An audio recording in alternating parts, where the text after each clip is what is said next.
Today's video is going to be, well, probably mostly on fixing the carburetor.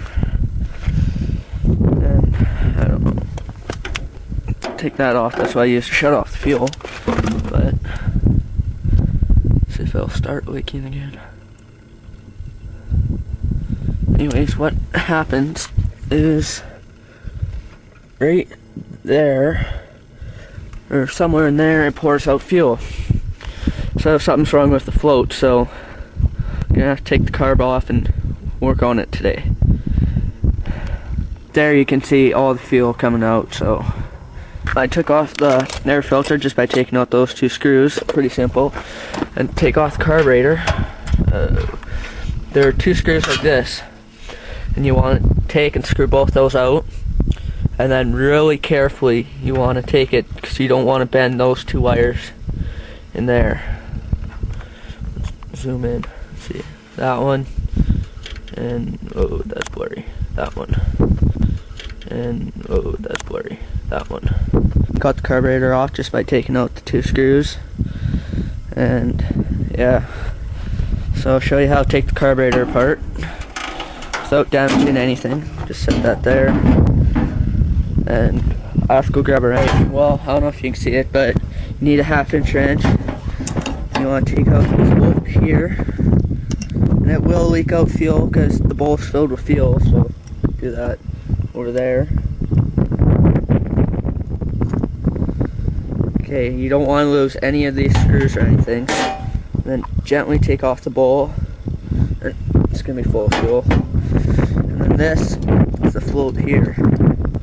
Take out the float. I don't know if you can see it there. There's a small little pin.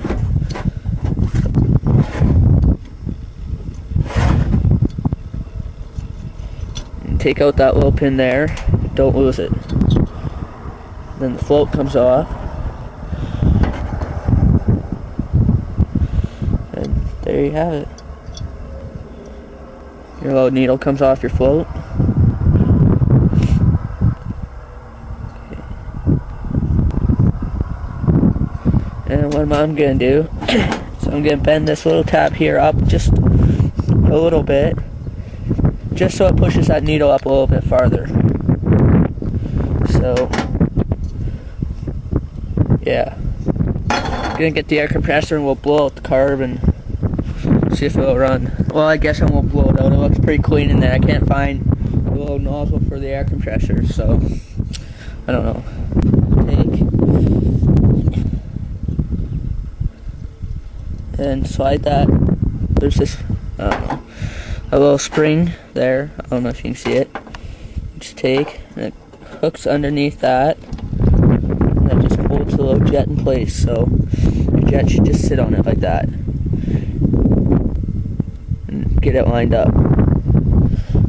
Then take, put it back, carefully slide the needle back in.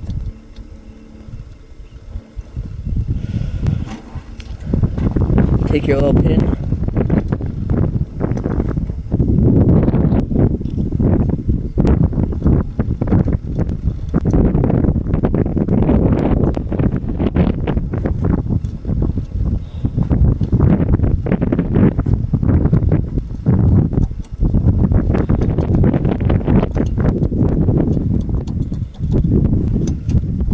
alright, well, the tab isn't set right. The float's sticking there, so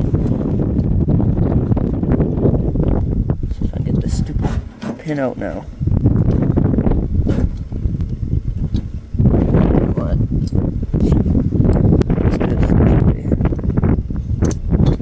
So,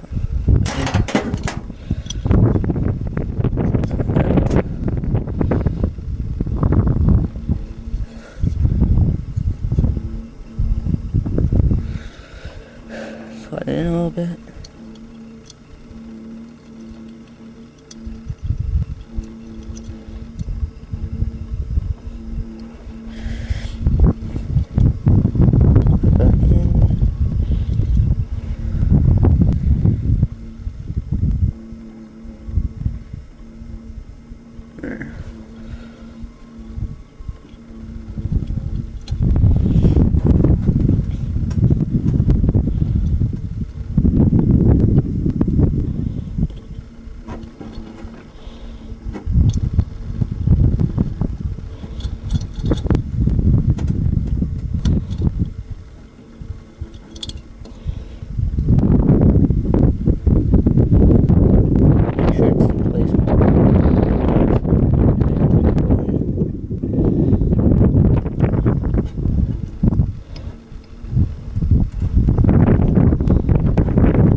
float's working. So now, I'm not going to put it back on, I'm just going to hook it onto the fuel line and see if it'll pour fuel out. So put your place, make sure it's in the little groove. See this back in. Screw it in, like so. And don't turn it too tight, you don't want to strip the threads. So, go finger tighten between a quarter and half a turn. Half a turn at the most to tighten it. So, let's see if. Finally, after 3 tries at setting that little tab on the float, I got it to stop leaking. The vice grips are on it now because it's sitting down there and on an angle, and I don't want it to piss more fuel out. But so now I can put the carburetor back on and get it set, and hopefully it'll run right and it won't piss fuel out all over the place like it did yesterday. Leaked out probably close to a quarter tank before I realized it. I've gone through 2 different carburetors already, interswap parts from 3 or 4 of them trying to get it to quit, and talked to my Uncle Bob. He was a mechanic for a long time, and he said, you know, like, just the float. So did that, and it seems to work alright. Alright, well, let's get it back together and see if I can get it set so it runs.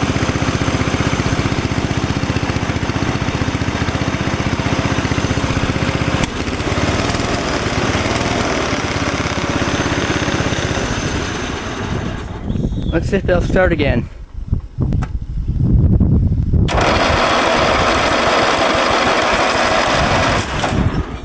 Alright, maybe not.